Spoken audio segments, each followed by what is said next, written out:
துப்புரவு பணியாளர் இப்போ நேத்து ஒரிஜினல் துப்புரவு பணியாளர்கள்லாம் ஒண்ணா கூடி அந்த வாய்ஸ் வெளியாயிடுச்சு. சவுக்கு சங்கர் அவர் கூட பேசின அந்த வாய்ஸ் ரெக்கார்டிங் வெளில ஆவுது.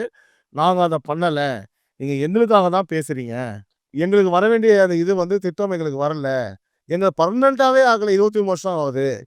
அது வந்துருச்சு. இன்னொன்னு பிரஸ் மீட் வச்சு குடுக்குறாங்க. நல்லா நோட் பண்ணுங்க சார். நியூஸ் தமிழ் 24/7 இன்னொரு சேனல் சரியா மறந்துட்டேன் சார். இன்னொரு சேனல் ரெட் பிக்ஸ்ன்னு நெனைக்கிறேன் சார். இந்த 2 மைக்க தவிர்த்து வேற எந்த மைக்குமே நான் துப்புரவு பணியாளர் பேட்டி குடுக்கும்போது, ஒரிஜினல் துப்புரவு பணியாளர் சொல்றேன். அது டூப்பு. அது ரீலு. இது ரியலு. ஓகேங்களா? யாருமே கிடையாது. இவங்க சொல்றாங்க. இவங்க சார் நாங்க பெர்மனன்ட் ஆக்கல. எங்களுக்காக தான் பேசுறாரு.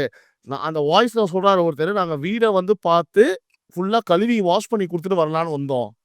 ஸோ இதுலருந்து என்ன தெரிய வருது அப்பன்னா அகைன், அன்னைக்கு வந்தவங்க துப்புரவு பணியாளர் இல்ல. அல்ல, அல்ல.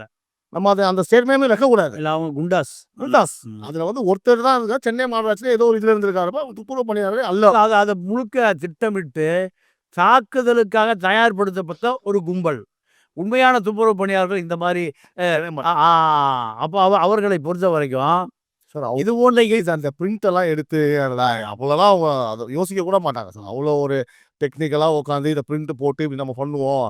இதெல்லாம் ஒரு 2, 3 நாட்களாக திட்டமிடப்பட்டு 3 நாட்களுக்கு முன்பே இதற்கான தயாரிப்பு நிலை வந்துருச்சு.